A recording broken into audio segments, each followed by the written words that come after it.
What is going on, everybody, and welcome to the Thursday edition of the Stokastic NHL Strategy Show. I'm your host, Josh Harris. We have 30 teams on tap here tonight. I'm just going to get out in front of it. This slate sucks. I don't know. I mean, anytime you get above 12 games, it's very unmanageable, especially if you're a single entry player trying to get down to one lineup. It's always hard. But I don't know. If I was playing 150, it would be an interesting slate because there's not a lot of heavy favorites on the board. So who knows? We had 3 games last night. Avs got rocked by the Sens, which I'm sure upended a lot of DFS players' nights. Our boy Clayton in the chat took second and third in the hip check or the $3 3 max. I forget what it was, but it was like a 50x. He's basically a moderator who doesn't get paid. So thank you, Clayton, for your hard work. And by hard work, just yelling at me about how DK sucks at making GPPs. I wish there was something I can do, but to break down this monumental, ginormous, whatever adjective you want to use, slate, Slim Cliffy, how's it hanging? Yeah, 30 teams. I mean, what do you do? Like you said, especially single entry, it's tough to narrow it down to one lineup, but there are a couple like super chalky spots that we'll get to. If you avoid those, you can basically do anything you want. With so many lineups or so many lines, so many teams, there's like something for everybody. You know what I mean? Like you can fit in just about anything that you want, whether you want to go 2 mid or a couple cheaper and go expensive defensemen. So it's pretty wide open if you don't play one of those 2 chalky spots. So it's nice in that sense. I just wish it was 20 teams instead of 30, but still got to play the games, as they say. I wish it was the Olympic break, but we can't get what we want. Next week, we got 3 weeks off, recharge the batteries. Hopefully DraftKings pulls their head out of their keisters and comes back strong, but I would not advise holding your breath. We should get into this slate, though, since we have lots of games. Nashville Predators. I don't have totals yet, but Nashville Predators heading to New Jersey to face the Devils. New Jersey, what a state. Many people are saying this. Devils going Hughes, Barat, Dodonov, Nico Hischier, Arseny Gritsuk, Maxime Cat Noises, Sipolkov, Meyer down on the third line with Dawson Mercer and Lenny Ham. We'll call him Lenny Ham. Nashville going Forsberg, O'Reilly, Evangelista, Stamkos, Bunting, Holla. Not a huge fan of the Devil side here. We talked about it on Tuesday. In single entry, we both kind of agree no big reason to play Jack Hughes until after the break. I know he's going to play in the Olympics, but he'll still have a few weeks to heal. Maybe he sits out a few, who knows? But just not in on the Hughes line here, especially with Dodonov there and Hughes being 8,100. It's not interesting to me. I don't know. In a different matchup, Hischier, Gritsuk, Sipolkov maybe would be interesting to me, but not on a slate with 30 teams going into the O'Reilly line. So basically, you want to do one off Jesper Bratt, one off Gritsuk, or one off Nico Hischier or something like that. I'm probably not full stacking anything on the Devils. I guess it's not even that cheap though. So a third line of Mercer Meyer, because the depth of Nashville is just trash, but that is 8,700. So it's not super ideal. So really just one-offs on the Devil side to me. Nashville 1 is a bit interesting for me. They're 17 even. I know they let people down the other night, but 4.6% top 2, 3.3% projected ownership. These Devils lines without Cody Glass, the Hischier line, Hischier's a good defensive center, but Sipolkov and Gritsuk on his wings, it's just not going to be good defensively. Nashville 1 still very good. New Jersey defensively, not great. Markstrom is projected to start. He has been their worst goalie this season. So like I don't mind Nashville 1 here, especially at 3%. There's going to be a ton of lines in like that 2, 3, 4, 5, 6% on a 13-game slate. So really wouldn't worry about ownership except for the super chalky spots. I do like Nashville 1 here. Nashville 2, not super in on. 1 off Stamkos is fine. Nashville 1's my favorite thing in this game. Yeah, like you said, Hughes last game at, what was it, 2 assists and 7 shots, like 23 and a half DK points. Like, I think that's about as good as you can probably ask for him at this point. With Evgeny Dodonov on the wing, like, it's just a pass for me. Not playing the Hischier line, so no Cody Glass. I'm out on New Jersey. Nashville side, it's top line or bust for me. That top line, their last 25 games, 72 shot attempts, 3.3 expected goals for per 60. Brian O'Reilly has 38 points in his last 30 games. Like, he's been on an absolute tear. Those guys at the low end, Evangelista will play around 17 minutes, Forsberg around 19, O'Reilly well over 20. I'm not worried about the 5-on-5 matchups coming back from New Jersey. The one concern is the power play matchup for Nashville, because the Devils don't take penalties. 2.1 times shorthanded per game over the last 5 weeks, second lowest rate in the league. 2.6 times shorthanded per game this season as a whole, also the second lowest rate. So, like, Nashville may not draw more than a couple power plays here tonight, and the Devils' penalty kill over the last 5 weeks has been great. It's been the best in the league. Now, it's because of a .950 save percentage, and that's not going to stay. That's not going to keep up. But with so few power play opportunities, Nashville, maybe they go 1 for 2, like, if you're lucky.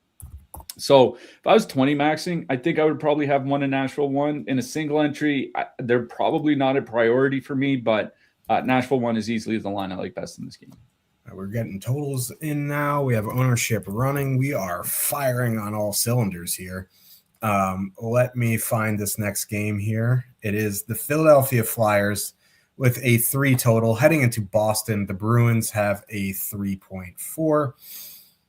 Flyers going Dvorak, Konechny, Zegras, Cates, Michkov, Brink, Couturier, Barkey, Tippett. Elias Lindholm is out. That would normally be great news, but even on a 15-game slate, Boston is wild chalk here. We'll talk about it. Minton, Geeky, Pasternak, Zaka, Arvidsson, who's now power play 1 in Lindholm's stead with Middlestat. That's all we really need to talk about. I'll start on the Boston side. Pasternak, Geeky, Minton, 17,600, 11.9% top 2. 16.4% projected ownership. Listen, like, Minton and Pasternak have played great together this season. Minton and Geeky played well early. They kind of fell off with Steves.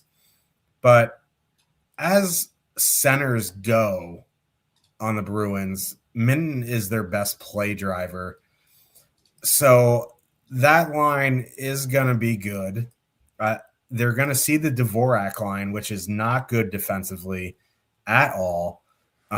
It's still Sam Ersson in net. His save percentage is a cool and crusty 863. So there are plenty of reasons to play the Bruins here. Minton isn't on the top power play unit, but he's only 3K. Thing is, like, 16% on a 15-game slate is a lot. Now, I just mentioned in the game previous that there are going to be a ton of lines in that 2, 3, 4, 5, 6% range. So getting different really isn't an issue. And if you toggle by ownership share in the data hub here, there are 5 lines above 10%. And honestly, if I had to play one of the 5, it's probably this Boston line. So, of the chalky lines, I'd probably be most likely to play Boston 1 here. They have the lowest negative leverage. They have the highest top 2. They're also the most expensive, but you get that discount with Minton. So I do really like Boston 1 here.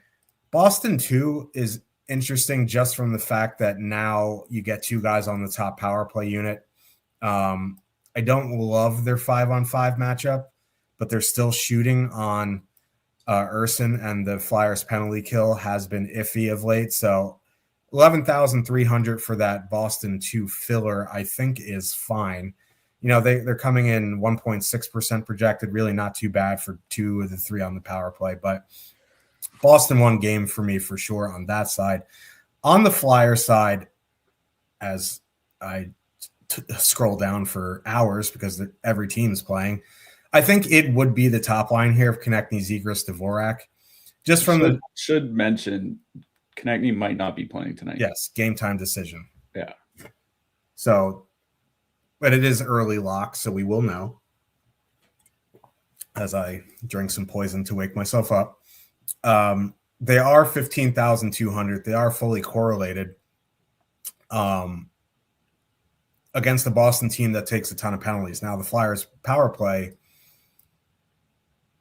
might be powerless, but it does count for something. That line has been good at 5-on-5.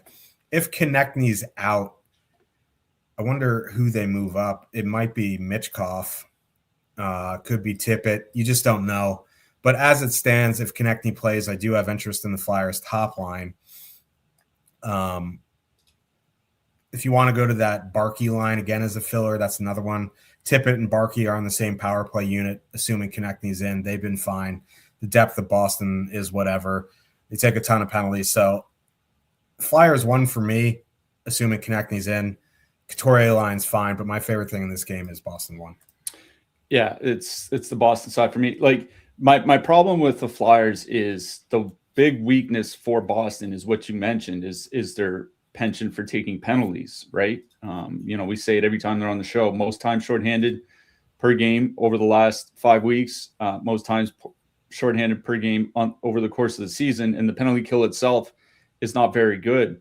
Flyers power play is just awful. Now, this current iteration of the Flyers power play has been like a round league average, but it's been a really, really small sample, and I don't want to rely on that.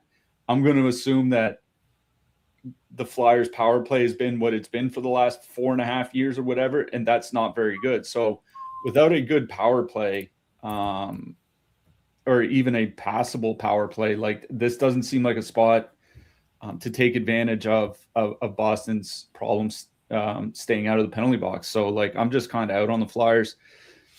For me, it is the Boston side. Like, you mentioned Minten and Pasternak over 115 minutes together, 67 shot attempts, 3 expected goals, 5.7 actual goals per 60. Now that's shooting almost 19%. Obviously, that's not going to hold up. But, it's not unusual for a Pasternak line to be around 11 or 12% shooting. So, even if they're 2/3 of that, they're at like 3.5, 3.7 goals per 60 or something like that. Like it's absolutely nuts how well they did. Like that's why, a month ago or whatever it was, they had Pasternak playing with Minten down on what was the third line kind of, is because they were playing so well. It helped spread out the scoring. So, like I really do like Boston 1 in this matchup. Like you said, going out against that Konechny line, 3.1 expected goals against per 60 over their last 20 games, 3.6 actual goals against per 60. And the Flyers penalty kill is bad. Like bottom 5 over the last 5 weeks, bottom 10 over the course of the season. They're taking more penalties, 7th most time shorthanded per game over the last 5 weeks, 7th most over the course of the season as a whole. I really do like Boston 1. If you want to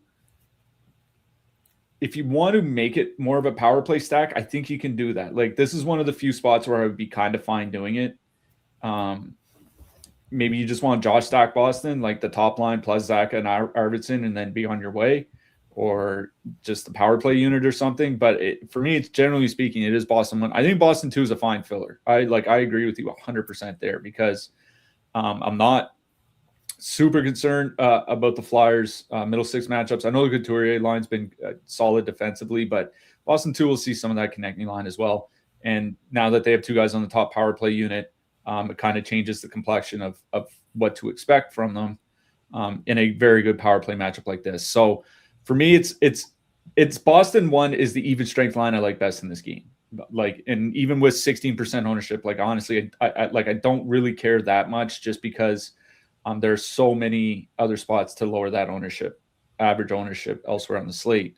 But it is the Boston power play guys I like best, because they have had a good power play, and the Flyers penalty kill is at the opposite end of the spectrum. So it's definitely the Boston side, at least for me. Los Angeles Kings with a 2.9 total heading into Buffalo. The Skinny Swords have a 3.1. They are on a heater of all heaters. We'll talk about it. Kings going LaFerriere, Kempe, Perry, Fogle, Byfield, Moore, Fiala, Armia, Kuzmenko. Buffalo going Thompson, Benson, Tuck, McLeod, Zucker, Quinn, Ostland, Doan, Helenius. I mean, listen, on the Kings side, we'll start there. There really isn't a line that I want to play, especially like Perry, LaFerriere, Kempe coming in at 5%. They've been awful. I'm out on them. Don't really want to play Byfield, Moore, Fogle. Out on them. If anything, it'd be Kuzmenko, Fiala, Armia at 11.5, 1.4%. I throw them into my MME mix for filler lines. But other than that, like, you want to do a one-off Perry, one-off Kempe, sure. But realistically, I don't have a ton of interest in the Kings here. The Buffalo side's a little bit more interesting. That top line is 18,200, 4.4% top two, 1.8% projected ownership. They just haven't been great. They're also going to see that Doughty matchup. You only get one guy on the top power play unit. The Kings take a lot of penalties. I think, going down to Ostland Doan is where I would go. They're both on the top power play. You get them for 8,200. You want to turn it into a power play stack, you can leave off Helenius, add in Zucker or something like that. Make it a 13K fully correlated line. But as it is, that Buffalo third line is 11,100 with two guys on the top power play unit with very good offensive numbers and a small sample coming in with no ownership. Against the Kings team that takes a ton of penalties, and they're going to see, the Cody Ceci matchups of the world. I do like that Buffalo third line. I think the Buffalo second line is fine. Like, they've been excellent together. You only get Zucker on the top power play, but they avoid the Doughty, Mikey Anderson line. So for 12,100, I'm fine with that. So, like, the King side one-offs for Buffalo, it's the depth. Yeah, I'm out on the Kings, and I agree on the depth for the Sabres, just because you do want to take advantage of Los Angeles's issues staying out of the penalty box. 10th most time shorthanded over the last 5 weeks. Third most time shorthanded over the course of the season. The penalty kill itself, not great. The Buffalo power play, obviously very good. And as you mentioned, that third line has two guys on the top power play unit. And in a small sample, like Helenius and Usland have been good together. 78 shot attempts, 4 expected goals per 60 minutes. Buffalo's not a team that gives its top line like super heavy minutes. Like they don't get like Kirill Kaprizov like 23 minutes. They don't even get like Nick Suzuki like 21 minutes. Like, those guys play 17 to 19 minutes. Like, the Buffalo depth guys do get reasonable amounts of ice time. Like Helenius, probably around 13 minutes, but like Doan and Osland will play like 15, 16 minutes. And for, around 11K, two guys on the top power play unit, like, that sounds pretty good to me. I think that Buffalo third line is a pretty good filler here. Like, if you're playing Tampa Bay, Minnesota, something like that, you do need a 10 to 12K line. I think Buffalo 3 is one of them. I think Buffalo 2 is perfectly fine. I've no issue playing them. McLeod does get, good minutes. You do get Zucker on the power play. Quinn is on a little bit of a heater. So, I think they're fine, but for me, it's Buffalo 3 because I want to get the guys that are going to be on the power play the most. So, Doan, Osland, Helenius, 11,100. That's where I am in this game. Utah, Mammoth with a 2.7 total heading into Carolina. The Hurricanes have a 3.3. Utah running back Schmaltz, Keller, Krause, Hayton, Peterka, Cheeks, Carconi, McBain, Guenther. Guenther missed last game due to an illness. He's, I think, back. Or did they say same lineup? I don't even remember. Should be back. No, he's not. Oh no, he's out. Yeah. Yeah, it's Yamamoto with McBain and Kirkland. Hell yeah. Carolina going Aho, Svechnikov, Jarvis, Hall, Stankov, and Blake, Stahl, Martinook, Ehlers. Their Ghost is back on the top power play unit. Nikishin to the second power play unit. They're also still doing that thing where Stahl starts, takes the face off. If he gets off, Ehlers comes on. Yada yada yada. On the Utah side, I don't know. Like I'm kind of mum on them, especially with Genther out. If anything, it would be that top line at 16,400. It's just not a great matchup, and Brandon Bussey's in that, and like he's been outright ridiculous. Like one of the big stories of the year in that. Like he's been unbelievably good. So, Utah 1's the only line I have interest in, and I'd probably save that for MME. If you want to do like a one-off Carcone or one-off Cheeks or Paterka, like there just really isn't one-offs that I'd pick from here. It'd be Utah 1 or bust in MME. Carolina side's interesting. That Carolina top line's 19,800. And they're kind of priced in a kind of a weird spot because you have above them, you have 5 lines, 20K and up. You have the Sharks right below them. And then you have a bunch of those like mid-range 16 to 18K lines. So I feel like Carolina 1's going to go overlooked a bit. And you see their ownership in the top stacks right now is 0.5%. Now, with Ghost going back to the power play, that hurts their power play. It was really bad with Ghost. It was a little bit better with Nikishin. So like spending 19,800 for a power play matchup that isn't great, probably reserving them for MME. Again, this is another game where I'm interested in the depth. You want to go to Stankov and Blake Hall. They've been excellent in 230 minutes. They'll see middle 6 matchups. They're fully correlated on the second power play unit now with Nikishin. They get some time. You want to go to Stahl, Ehlers, Martinook. They've been excellent. You get Stahl and or Ehlers on the top unit. I know it's not the best matchup now, but they're 11,700. Stankov and lines 11,500. Last game, those Buffalo lines right in the same price range. So there are so many lines you can use as a filler here tonight. But for me in this game, it's Carolina 2 and 3. Yeah, on the Utah side, I don't really have I think the top line is fine. I don't have a particular issue playing Keller, Schmaltz, and Krause just because they have been good, right?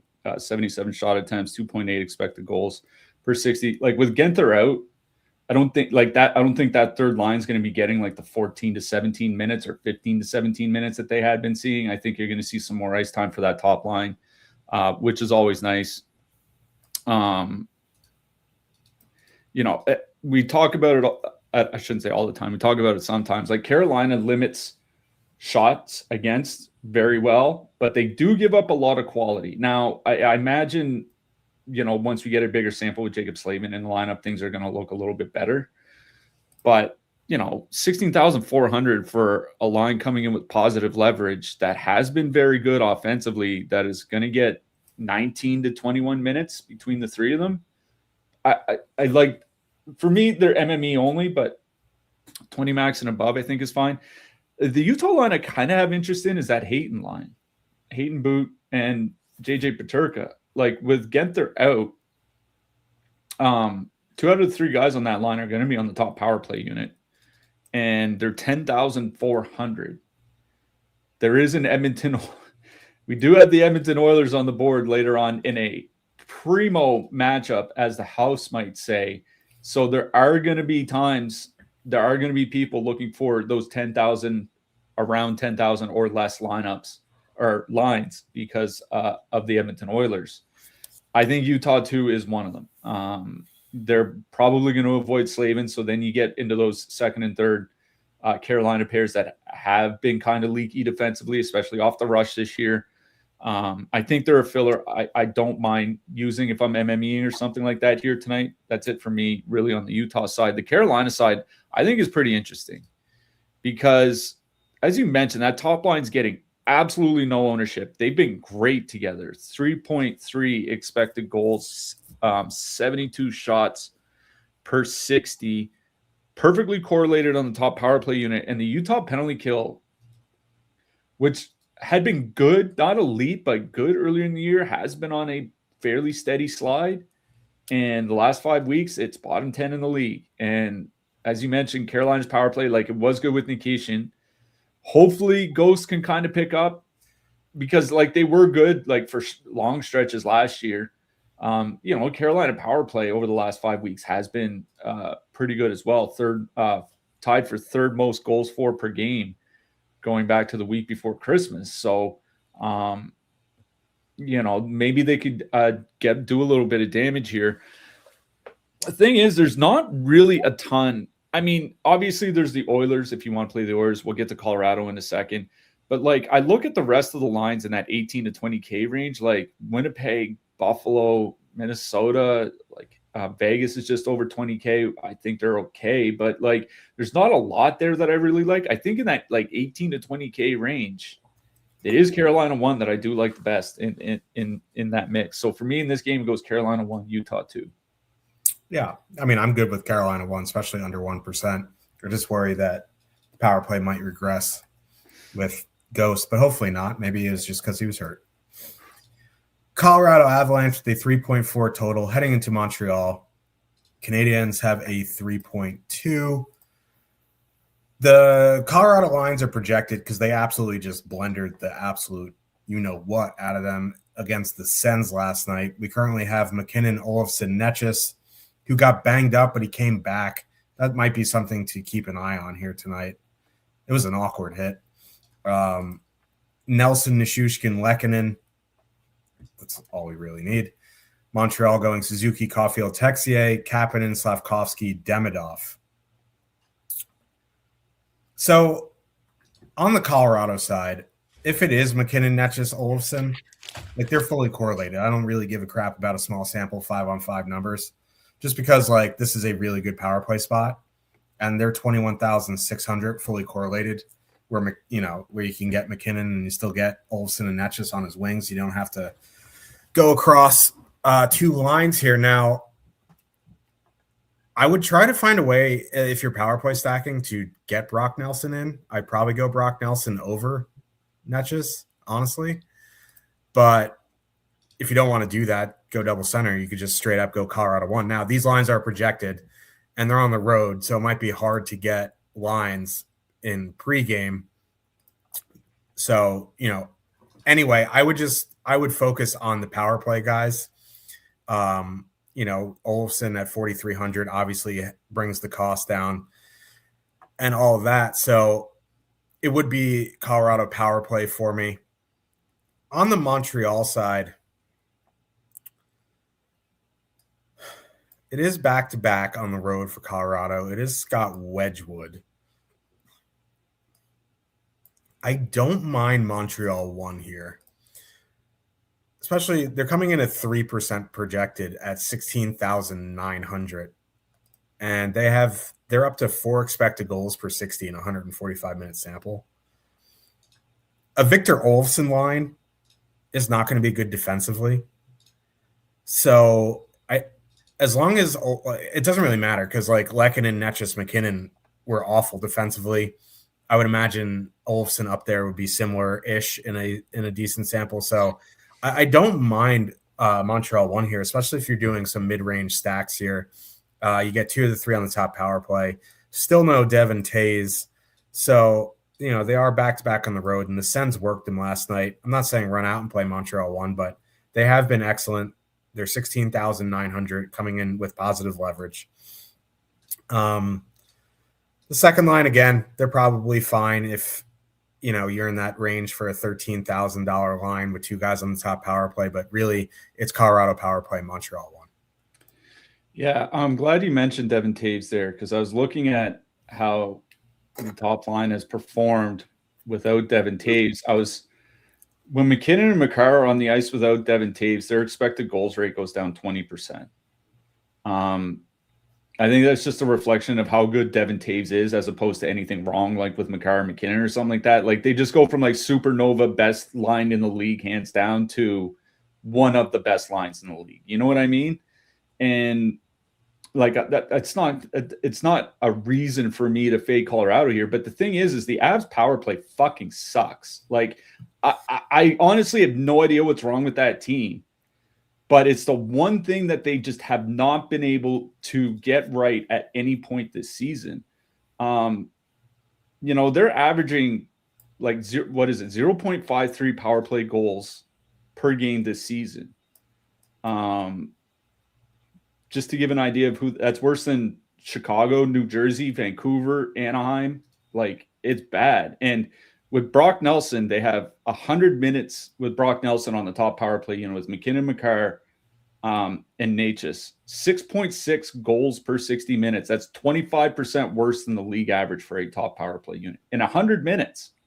Like, it's one of those things, like, maybe Colorado can go like 1 for 4, 1 for 5, just because Montreal takes so many penalties.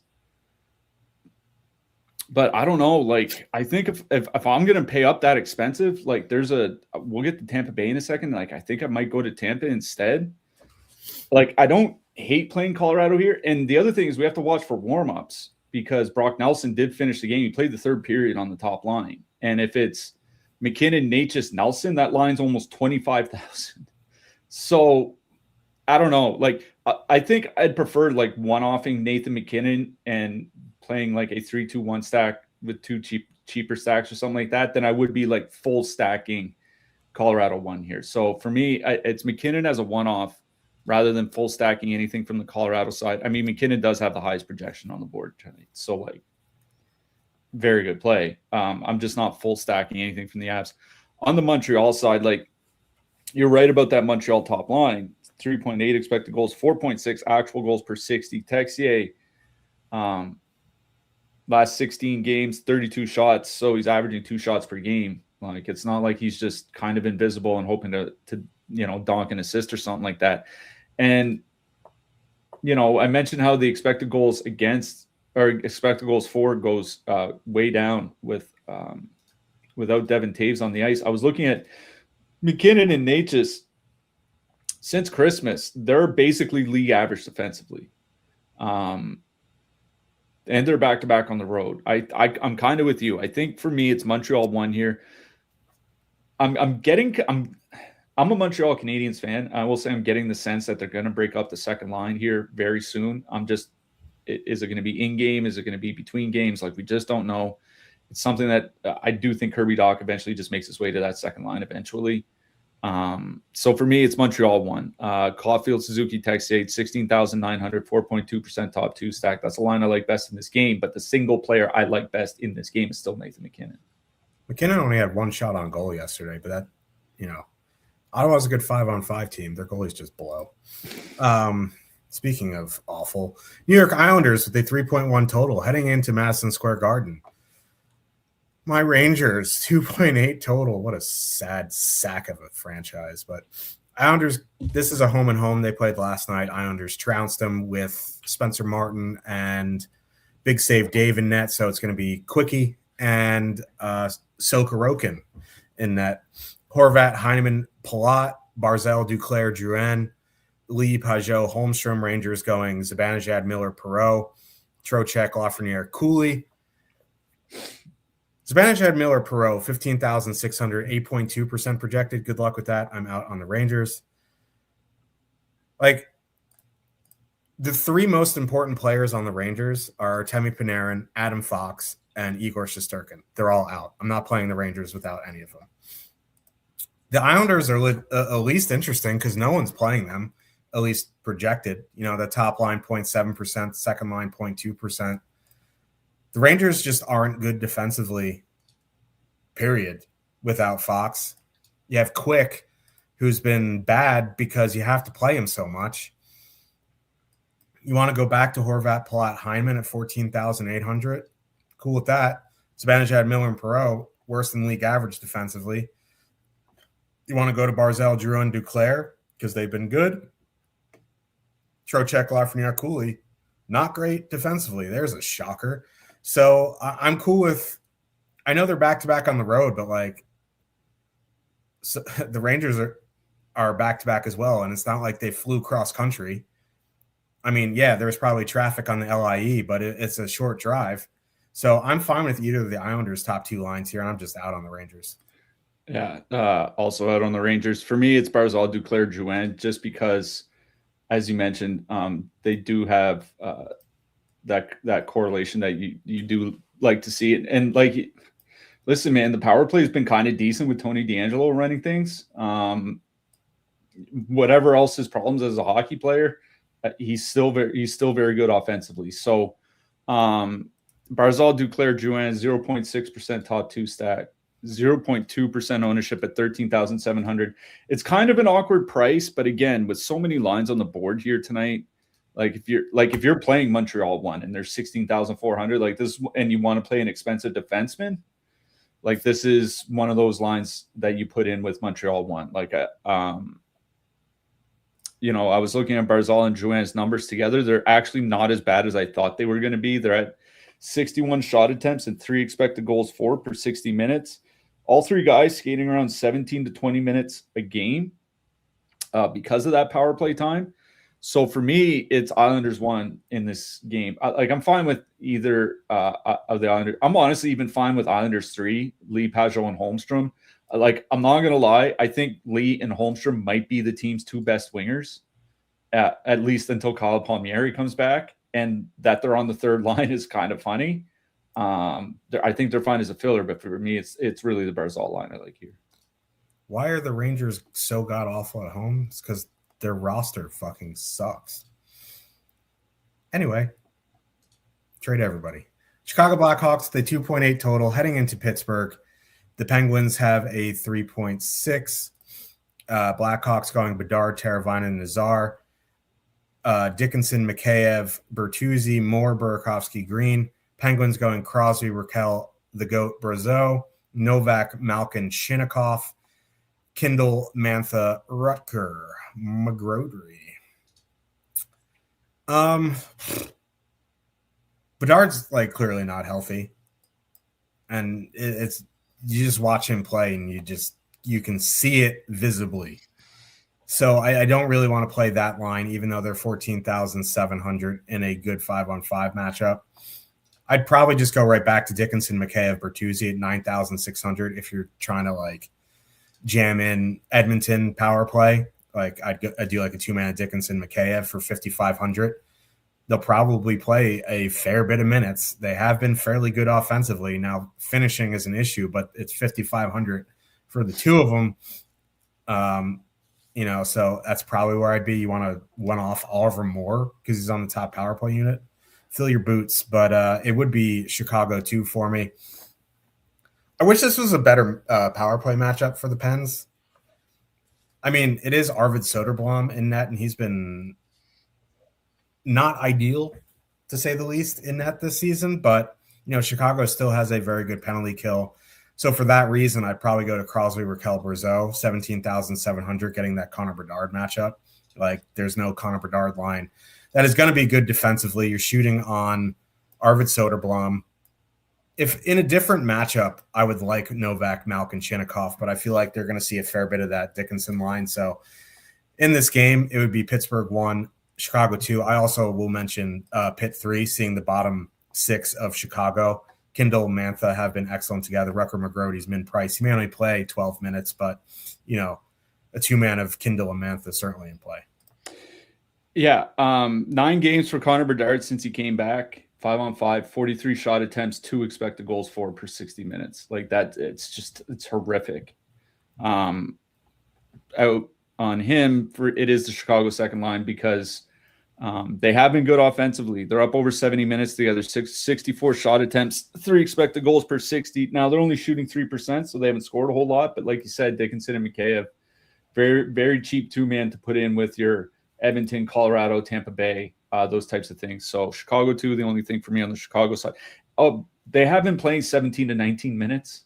I mean, And with Nazar on the top line, like I don't think that changes. Like if Nazar was on the second line and then these guys were the third line, I think that's one thing. But these guys, I mean, they're the second line, but it's kind of like a 1A, 1B situation right now. But it is the Pittsburgh side I like best. It does like I do like that second line of Novak, Malkin, Chinnikov, but I agree with you. I think they're going to see quite a bit of that Jason Dickinson matchup, and it's the only bad matchup on the Chicago Blackhawks at 5-on-5. So probably avoid Pittsburgh too. For me, it's Pittsburgh 1, Crosby, Raquel, Brazeau, 17,700. No one's playing them. 1.6% ownership, 4% top 2 stack. Crosby and Raquel are good enough to, at least offensively, to support anybody, and Brazeau's having a pretty good season. Going out against a Connor Bedard line, again, since he came back, 3.4 expected goals against per 60, and it's Arvid Soderblom in net. Yes, this is a bad power play matchup for Pittsburgh. That top line's only 17,700 in a tremendous 5-on-5 matchup, seeing a very bad goalie in net. It's Pittsburgh 1 for me. I agree. If you need something super cheap, probably I think Pitt 3 is in play, but at that point, I'd probably just rather play Chicago 2. So for me, it's Pittsburgh 1, Chicago 2. Winnipeg Jets with a 2.4 total. Heading into Tampa Bay, the Lightning have a 3.1. Winnipeg going Scheifele, Connor Iafallo, Taves, Velarde, Perfetti. Lightning going Cirelli, Hagel, Kucherov, James Gonsalves, Jake Gensel. I don't know, man. Like on the Winnipeg side, I just hate these lines, man. And it's not a good power play spot. That top line does have a 4% top 2 coming in at 1% projected. Oh, no, they moved Velarde back up there, didn't they? Yeah. That changes things. I will say it does suck that it's a fairly bad power play matchup because they are merchants of said power play. But, Velarde up there drastically is a drastic improvement over Alex Iafallo. They're fully correlated, and that Cirelli, Hagel, Kucherov line, while absolute nitrous defensively or offensively, is worse than league average defensively. So at 1% at 18,100, with the positive leverage, if I was 20 maxing, I'd find a way to get 1 or 2. That's the only line I have interest on the Winnipeg side. On the Tampa side, it is that top line, and it's not particularly close. 21,600, 10.9% top 2, 1.9% projected ownership. Like, if the Colorado top line is Olofsson, McKinnon, Makar, they're the same price, and I prefer Cirelli, Hagel, Kucherov here. I know it's Hellebuck, and we'll get to goalies at the end. He's vastly mispriced at 6,900, and we'll talk about it, but in 220 minutes, 4.7 expected goals per 65 actual. There's no iteration of the top line for Winnipeg with Kyle Connor on it that is good defensively. They're worse than league average. They play heavy minutes. I do have some interest here at Tampa, especially when they're coming in at 2%.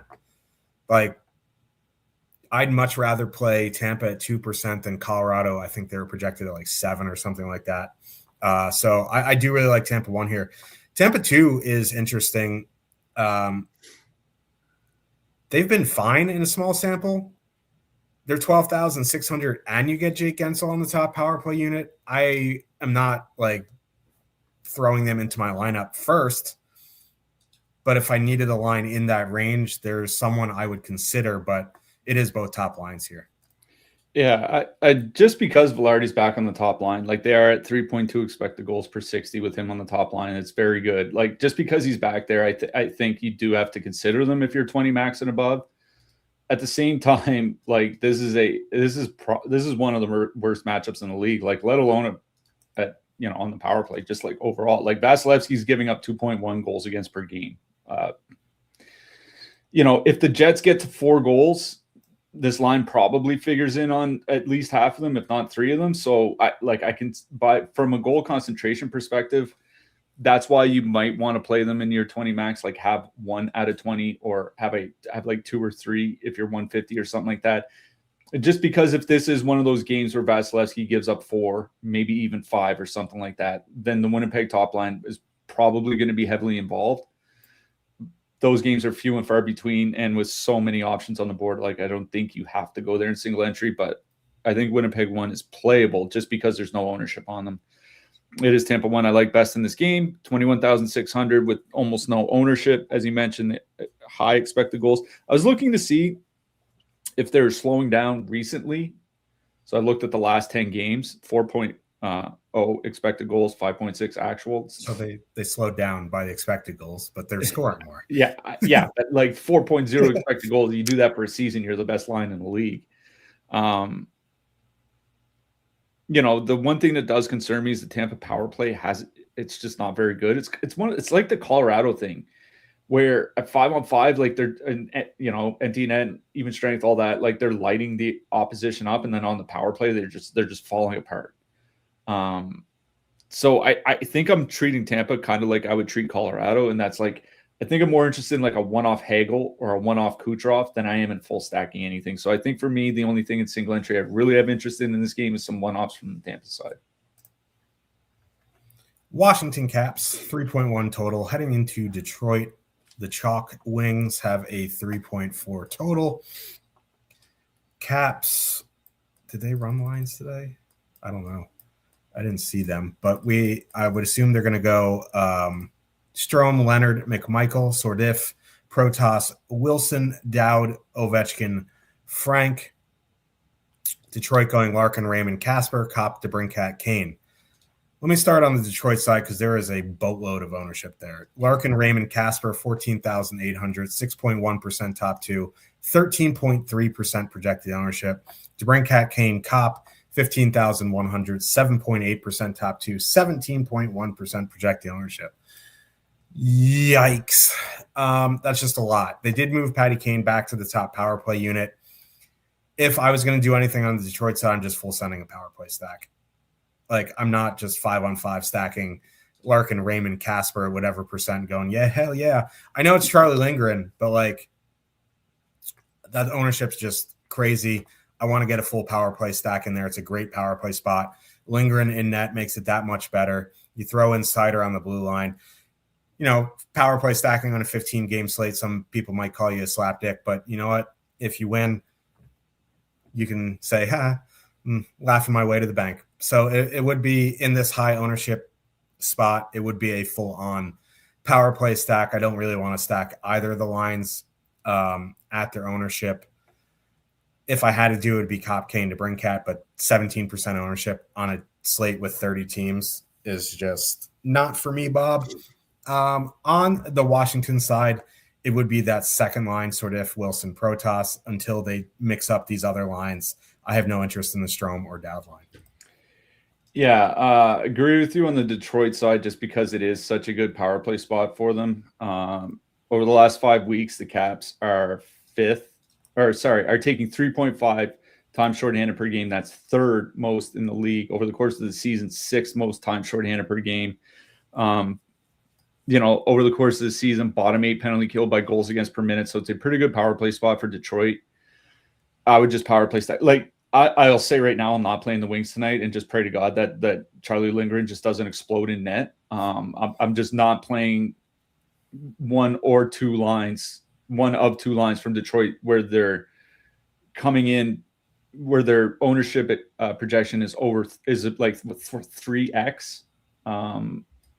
Their top 2 stack. So like, I don't know. I'm just kind of out on Detroit power play stack, I guess. Like that would be the direction I would go, but I'm not playing them. On the Cap side, we'll have to see what Washington does, because I didn't see any lines today either, and they did nuke their lines last game because they got their ass handed to them by Seattle.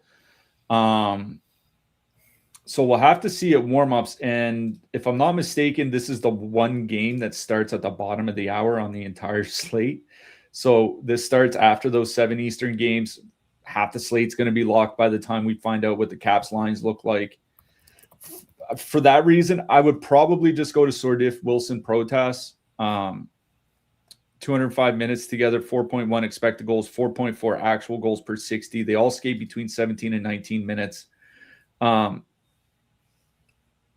not super concerned about power play correlation in this particular matchup. It's just tough to say it's the line I would stack. I'm not expecting any of the Washington lines that we are expecting to be normal here tonight. This is just the one that I think is most likely to stay together. We just don't know what it's going to look like until warm-up starts. So I guess it's Washington 2 for me in this game, but I feel pretty confident. Like this is I mention it every once in a while. This is one of those games where I think I'll be looking for my defensemen rather than my forwards. Yeah, like 7:17 p.m. Eastern, it could be like Strome, Ovechkin, Leonard, and you're like, well, can't fit that in now. So yeah, go with that second line. Calgary Flames with a 2.6 total heading into Minnesota. The Wild have a 3.4. Calgary going Kadri, Zari, Pospisil, Backlund, Sharangovich, Coronado, Frost, Huberdeau, Matvei Gridin. Those lines are something. Minnesota going Hartman, Kaprizov, Zuccarello, Eriksson Ek, Boldy, Johansson. I will mention Urov, Trenin, Foligno, just from the sheer fact that they're 8,500 and they have been good in a small sample. And if you are power play stacking Edmonton or something, you can consider them. Not advocating for them, but at least it's something. On the Calgary side, these lines blow. I mean, like Kadri and Zari in a large sample suck. Not sure Pospisil is going to make them an offensive juggernaut. Backlund, Sharangovich, Coronado, not creating, not scoring. Frost and Huberdeau in a large sample have been fine. Gridin is on the top power play unit. Minnesota's penalty kill isn't great. So by default, at 9,500, it would be Frost, Huberdeau, Gridin. But if I'm playing them in my single lineup, I need more than the CAT scan that I scheduled for next week. So I'm out on the Flames. Minnesota side is a bit more interesting. I know the Wild's or the Flames penalty kill was atrocious to start the season. It's gotten better. Devin Cooley in net, he has a 923 save percentage on the season. That top line with Hartman is 20,300, 8.5% top two, 2% projected ownership.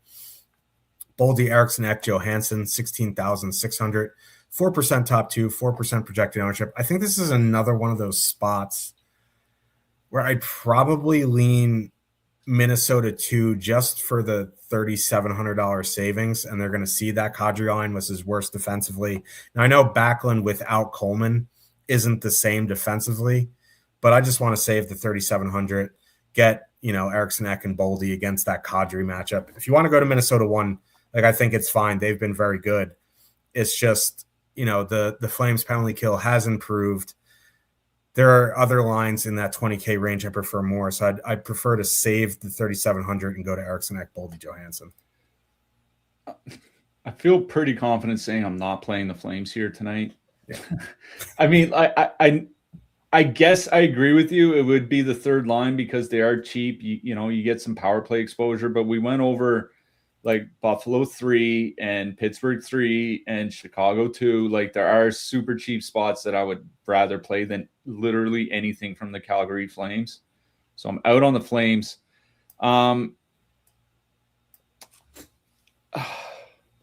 This isn't a good power play matchup for Minnesota, and that's what's kind of bothering me here is like you're right about Calgary and their penalty kill. Over the course of the season, it's actually moved into the top 10 for goals against per minute. They're sitting 9th over the last 5 weeks. Over the last 5 weeks, they're sitting 3rd. So, this is not a good power play matchup for Minnesota. Devin Cooley's in net. He's actually been really, really good this year. I don't know. I don't think I'm stacking anything from the Minnesota side. If anything, I agree with you. I would probably go down to Minnesota 2. Their last 20 games together, 3.4 expected goals, 4.4 actual goals per 60. Eriksson Ek, going back to before he got hurt, 30 shots in his last 10 games, so he's getting some shots off. I mean, I think that's probably where I would go. I really don't think I'm going to be playing anything, any of the forwards from either side here. Florida Panthers, 3 total, heading into St. Louis. The Blues have a 2.5. Florida going for Rodriguez, for Hagee, Reinhart. Lundell is out, so I think it's Bachquist, Lusterine, and Marchand. Is that what it is? It's for Hagee, Rodriguez, Bachquist, Samoskevich, Bennett, Kachuk, Lusterine, Cole Schwint, and I can't read my handwriting. Marchand. Damn. All right. Blues going Shen, Bergen, Snuggerud. Kairu's a game time decision. If he plays, I think he goes on the second line with Suter and Buchnevich. Not playing the Blues.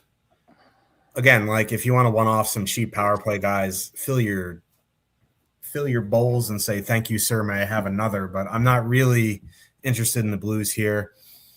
These Panthers lines, if Kachuk was healthy, I'd probably play like in a groove and like fully back. I'd play Samoskevich, Bennett, Kachuk. But, Kachuk has looked off. He's not in the swing of things yet. These lines, I'd probably be looking for one-offs, like a one-off Marchand, one-off Reinhart, one-off Samoskevich, stuff like that. I'm not stacking anything in this game. Yeah, this is I'm definitely not playing anything from the St. Louis side. Like it's nice. Like I think they may be getting Jake Neighbors and Jordan Kyrou back tonight. Like that's nice.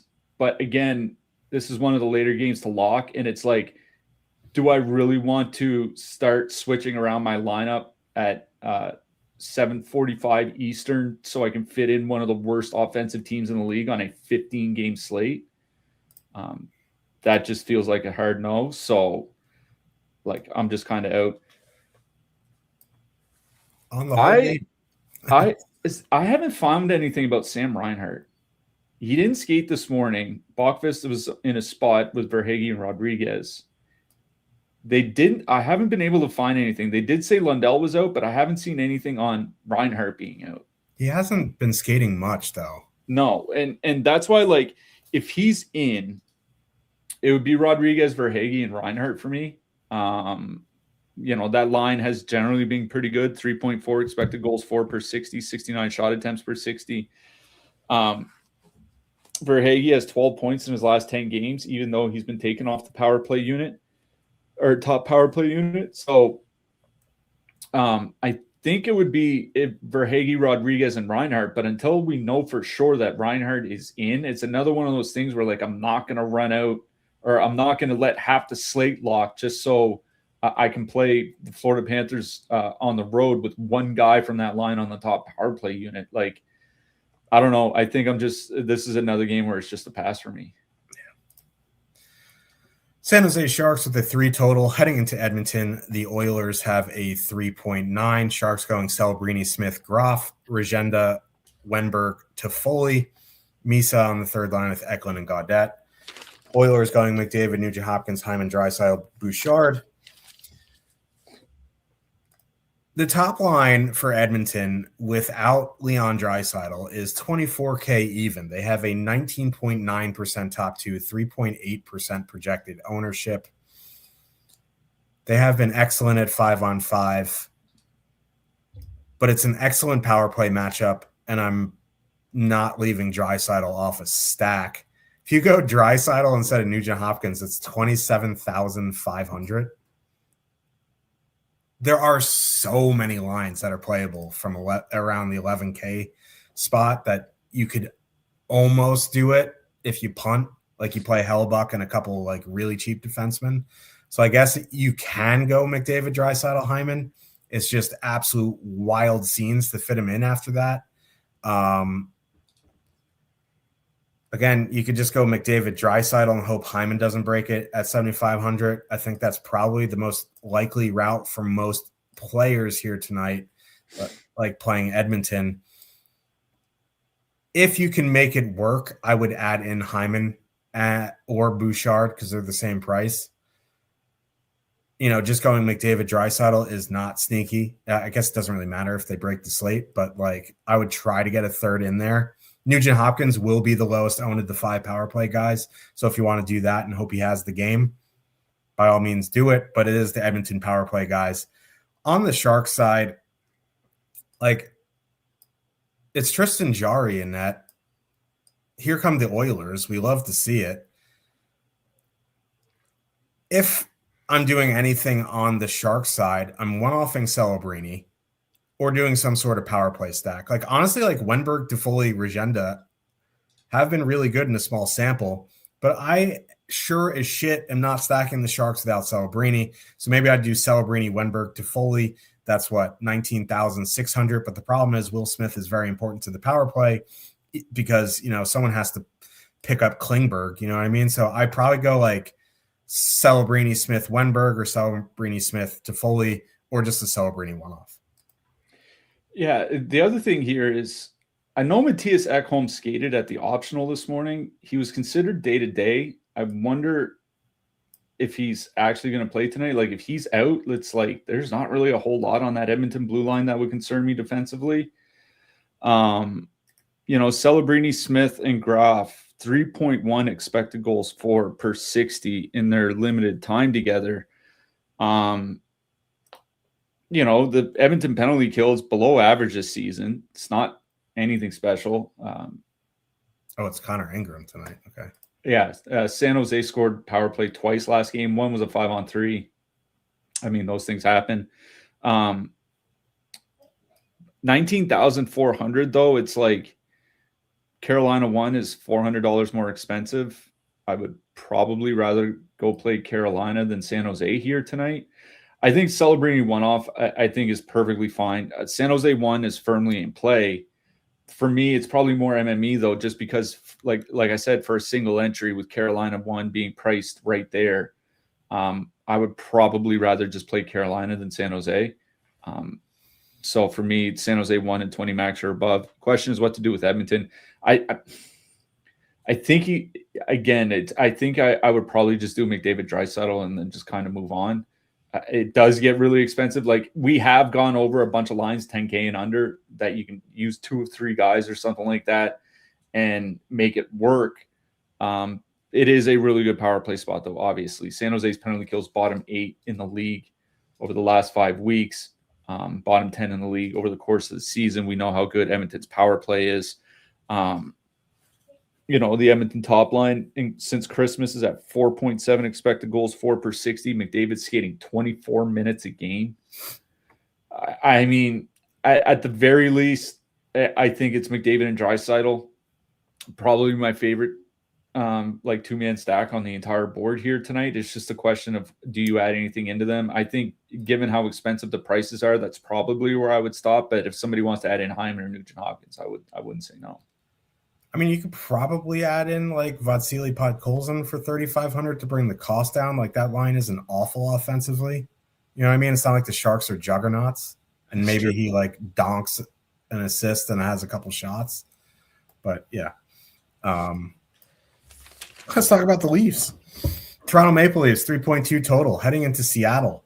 The Kraken 3.3. Toronto going Matthews, Domi, McMahon, Tavares, Michelli, Nyes, Roy, Cowan, Robertson. Seattle, Beniers, McCann, Eberle coming off a large game. Stevenson, Catton, Tolvanen continuing to suck. Wright, Schwartz, Kakko. Seattle side, there's a lot of ownership here. 14,800, 4.4% top 2, 8.8% projected ownership. They are fully correlated. They're coming off a very big game, and I feel like that was the game to get them at. But, you know, they're going to see the middle 6 of the Leafs.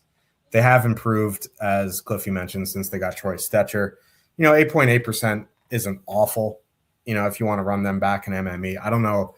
I think I'd rather play Toronto 2 here just because it's such a good power play matchup for $400 less than Beniers, McCann, Eberle. It's a personal choice. I have no issue going back to Seattle 1. It's the only line I have interest in. The Toronto side here, like, I know the Matthews, McMahon, Domi is getting the Stevenson matchup, and that's a spicy meatball. But it's a really good power play matchup. So, like, if you still want to go to the Matthews line and do like a 2-man of Matthews McMahon or just like a one-off Matthews, but I feel like this is another one of those spots where you just kind of full send a power play stack. Just do Toronto 2 plus Matthews. You want to add in Morgan Riley, have at it, Haas. But like, I just feel like it's such a good power play matchup. And you still get Matthews out against Stevenson that you just full send a power play. Yeah, I'm not playing chalk Seattle Kraken on a 15-game slate. I'll let other people do that. On the Toronto side, like, you know, that top line's been like kind of good since Christmas, not great. 60 shot attempts, 2.8 expected goals per 60. Like Max Domi's not really doing a whole lot, but you know, McMahon does have 11 points in his last 16 games over the course of the season. It's like a 56-point season or something like that. Like that's pretty good for not somebody without top power play time. They do get that Chandler Stevenson matchup. It is a very good power play matchup for Toronto. The problem is Toronto doesn't draw any power plays.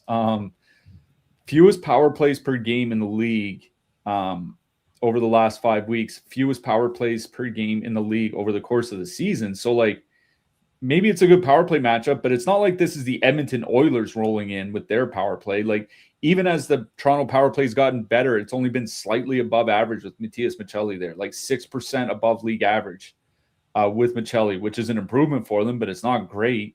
If they only get a couple cracks at it, like I don't think this is necessarily a spot where I care a whole lot about the power play correlation.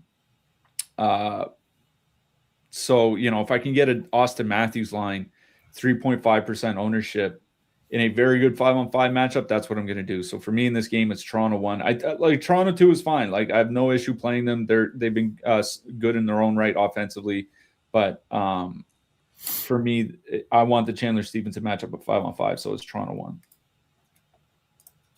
Anaheim Ducks with a 3.5 total heading into Vancouver. The Canucks have a 3.1. I was just looking to see if they skated. I haven't seen anything because Troy Terry could be back. What we have now is Granlund, Seneca, Killorn, Harkins, Kreider, Strome, Paling, Veal, Gauthier. If Terry plays, we're both kind of in an agreement that it's going to be Strome, Kreider, Terry. And Jansen Harkins goes down to the fourth line. We may not know until warmups, though, which is not ideal. The Canes, we may not even know in warmups either. That's true. They're on the road. So the Canucks skated. They have lines. Pettersson, Kane, Garland, Bluger, Ogren, Lekaramaki, DeBrusk, Ratty, O'Connor, Hedel, Kampf, Carlson.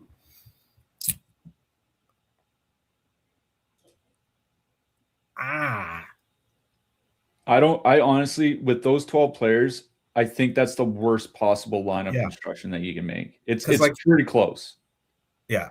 Like, because it's a good power play matchup. Not that, you know, Vancouver has a great power play, but it's like these lines are not playable.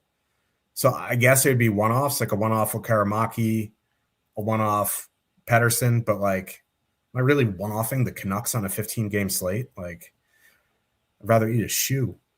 On the Duck side, there is a lot of ownership here. Seneca, Gramlin, Killorn, 14,400, 6.2% top two, 15.7% ownership. Gauthier, Paling, Veal, 14,100, 3.2% top two, 10.3% projected ownership. I don't know, man. I guess it would be Paling, Gauthier, and Veal. But like, honestly, if we get Terry news and it's Strome, Kreider, Terry, that's probably the line I would go to. But like, again, we won't get news. If I was 150ing, I would maybe have a couple just in there and hope we get lines and see if he's in, because you're going to get them at almost no ownership in a 3.5 total against this Canucks roster. This is just atrocious. Like, I know Granlund, Seneca, Killorn have been great, but that ownership is just something else. I really don't want to play chalk Ducks. So, like, you know, Strome, Kreider, Terry, I would put in and just pray that we get lines. But, like, on a 15-game slate in single entry, am I going to do that? No. That's something for MME and just have an alternate CSV ready. So like despite this being a 6.5, like this game sucks. Yeah, I want to kind of like clarify, like the problem I have with those Vancouver lines is like you have one bad player on every line. And I get the thought process behind it. Like you want to kind of hide a player on each line. But what that does is that it makes every line considerably worse. You know what I mean? So like rather than having one or two strong for what this team is, strong lines, you have 3 like below or 4 below average to bad lines. And that's the problem here. There's really just like not a whole lot that I want to play on the Vancouver side. Like you said, if you want to one-off somebody, like go ahead. For me, it's the Anaheim side. And what I will say is like of all the super chalk we've seen on the slate, Detroit, Seattle, whatever, it's Anaheim would be the chalky spot that I would play, because at the very least that Seneca line, 69 shot attempts, 3.3 expected goals per 60. You get 2 guys on the top power play unit, provided Troy Terry doesn't come back and take somebody's spot. They're skating 18 to 20 minutes. Seneca's 15 points in his last 16 games, averaging over 3 shots per game. So he's been on a nice little heater. What you can do, if you do want to take a chance on Troy Terry playing, I just kind of priced it out a little bit. If you do Terry, Strome, Kreider, and put Lacombe on the blue line, you just got to leave yourself a couple $100. And if Troy Terry doesn't play or whatever, you can swap up to Gauthier, Paling, and Veal, and then swap your defenseman down to Radko Gudas or one of the min-price guys. Like that's something you can do. So I think if you want to take the chance on Troy Terry playing, it's one of the few matchups where I think you might want to take the chance just because it's the Vancouver Canucks. Like this team is horrific. Like this is a great matchup to get Troy Terry back at sub 1% ownership probably, unless we get news in the next, 4 hours or whatever. But of the lines that we have, it's Seneca, Granlund, Killorn that I like best in this game. And it'd be the only line that I'd really have interest in of the super chalky lines that we have on the board here tonight. Dallas Stars, they 3 total. Heading into Vegas, the Golden Knights have a 3 total. I want to go see Vegas. They're skating now, but they haven't run lines yet. Aiden Hill is starting against Jake Ottinger. Dallas going Robertson, Hintz, Bork, Ritzkovian, Johnston, Rantanen, Duchesne, Ben Steele. What we have in the top stacks for Vegas is Eichel, Marner, Smith. No, Eichel, Stone, Smith. I can't read. Dorofeyev, Marner, Bowman, Hurdle, Barbashev, Kolasar. I just like 20,300 for that top line for Vegas would be interesting to me, but like one, they're going to see the Esselindell Heiskanen pairing, and 2, at that price, I'll just go down to like Carolina or something, because it's a decent power play spot, but like 20,300 to get 5-on-5 with Miro Heiskanen all night is not, ideal. I don't really have interest in a Marner centered line or that Hurdle line. So really one-offs on Vegas or I'm out. Dallas, the only line of interest to me would be Hintz, Robertson, Bork, but at the same time, they're getting the Eichel Stone matchup. So like, despite, this being 2 really good teams, I'm probably just out on this game. Are they going to get that matchup, or are they going to Eichel and Stone going to go against Rantanen and Johnston? I don't know, because who knows? Honestly, like I try not to get in the head of coaches because I'll lose brain cells. That's a pretty fair point. What I will say is that, not every coach is the same, but Dallas was in St. Louis the other night, and Broberg and Parayko went out against the Johnston Rantanen line. It's a fair assumption. It's just so that's why I think Robertson, Hintz, Bork going up against, but even still, it's not like the Mitch Marner Dorofeyev line is bad defensively or anything, right? Like the Marner line's actually been pretty good defensively, so it's not a great power play spot for Dallas either. The problem with that Vegas line, like you mentioned, is that they're 20,300.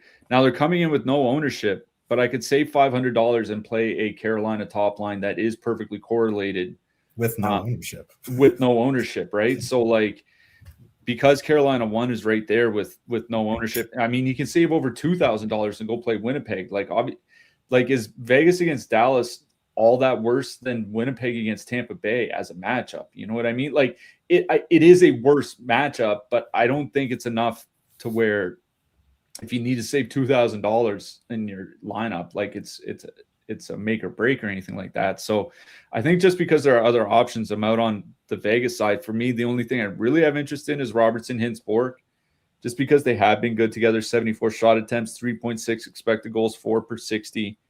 Since Rope Hintz' 10-shot game or 12-shot game or whatever it was, he's still averaging over 2 shots per game. So still getting his shots on goal.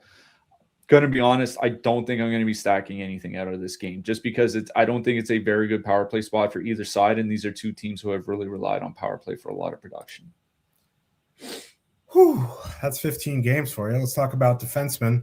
6K and up, we have Makar, Quinn Hughes, Bouchard, Yossi, Rasmus Dahlin, Chychrun, Radish, Hudson, Mateo Schaefer.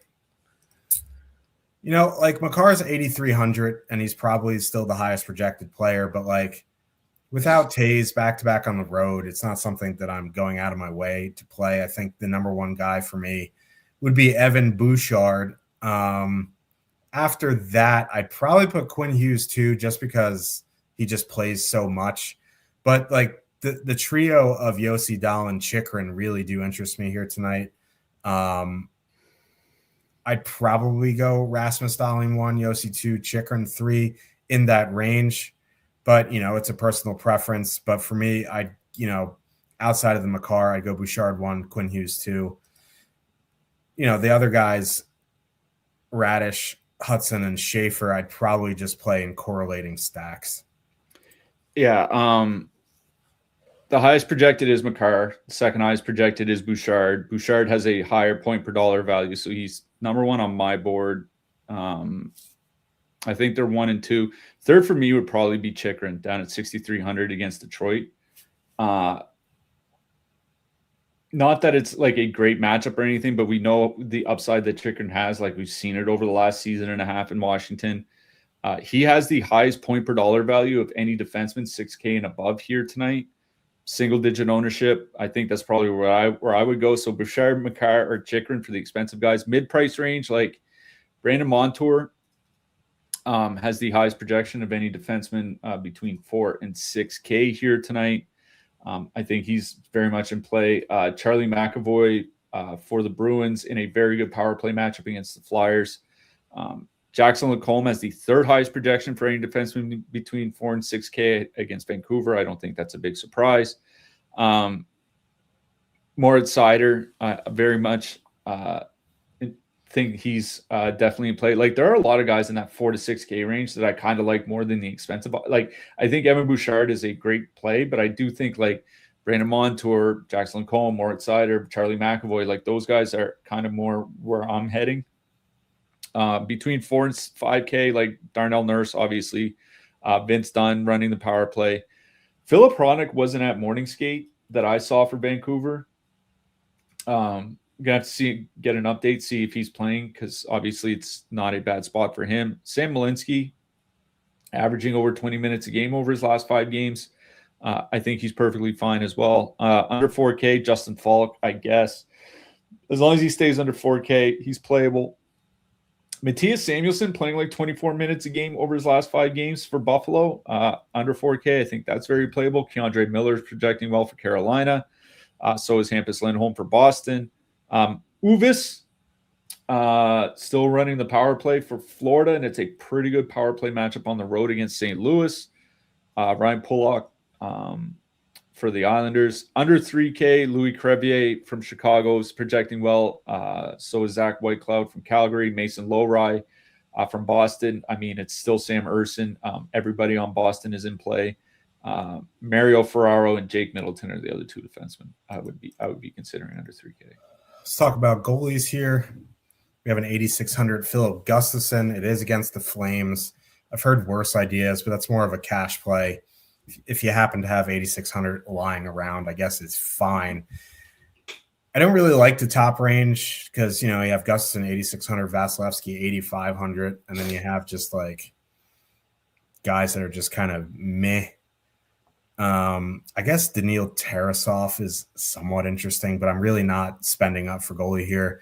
I'd probably start in that like 7,900 range with John Gibson, Ilya Sorokin, Rangers below. As you go down, like there's guys in the mid range that I think are fine. Jake Ottinger at 7,400, UC Saros 7,300, even Jakub Dobish at 7,300. I think is playable. I'd probably just play Saros though. And then I guess I don't mind Joey Decord. He hasn't been great, but Toronto does Toronto things sometimes. And then the elephant in the room is Connor Hellebuyck at 6,900. The problem is like I hate using goalies against Tampa because they're so fucking efficient. So it's like the price is great and it's Connor Hellebuyck, but like even if he wins, it could be like 3 goals on 23 shots. You know what I mean? He's fine. Obviously at the price, it's Connor Hellebuyck, but it's not the great play everyone thinks it is just because Tampa is super efficient. Yeah, the top projected goalie on the board here tonight is Philip Gustafson. He also has the highest point per dollar value. I don't like paying 8,600 for a goalie, but holy hell, it's the Calgary Flames. This is like the team to use against a goalie or a goalie against because they put up a lot of shot volume and can't score. So I do like Gustafson. Alex Lyon at 8K against the Kings. It's like the LA Kings are the Calgary Flames, but with more playoff appearances in the last couple of years. Like they can't score, and they put up decent volume at times. So I think Lyon at 8K is fine. Ilya Sorokin, obviously, at 7,800 against the Rangers. That's an automatic win. Jeremy Swayman, I think I shouldn't say that. 8,300, Jeremy Swayman against Boston or against the Flyers. Like I think that's fine, but that is a spot where I worry about shot volume. If I'm paying 8,300 for Swayman, I'll probably just look for the extra $300 to play Gustafson or save $300 and go play Lyon. For the cheaper goalies like UC Saros, 7,300 against New Jersey, I think is very obvious. He has the 3rd highest point per dollar projection on Stokastic of any goalie here tonight. Joel Hofer, 7,200. Like, listen, he's been since like the middle of November, he's been pretty good. And if St. Louis somehow wins that game, I don't think it's going to be like a 7-5 game. I think St. Louis wins like 3-1 or 3-2 or something like that. And Hofer has a solid night. Devin Cooley at 6,800. Listen, Minnesota doesn't have a good power play. Maybe the Flames get torched at 5-on-5, but for 6,800, I honestly don't mind Devin Cooley here tonight, and I would probably rather play him than Connor Hellebuyck. I agree with that sentiment. We will be back Saturday. We have shows Saturday, Monday, Tuesday, Wednesday, Thursday. Then we have the Olympic break for 3 weeks. Who are you looking for your hat trick pick? The guy that I had written down was from Vancouver, and then they put him on the 4th line. It's that team, man. I don't know. I'll just Jaden Schwartz. Was it Linus Carlson? No, it was Hedl. I'll go with I don't know if Cliffy has officially acquired him as a client, but I'm going to go with Josh Doan. Ooh, I like it. I mean, go Sabres. Got the only poster. But yeah, we'll be back Saturday, normal time. Good luck, everybody, especially if you're in single entry trying to get down to one lineup, and we'll see you on Saturday. Good luck tonight, everyone.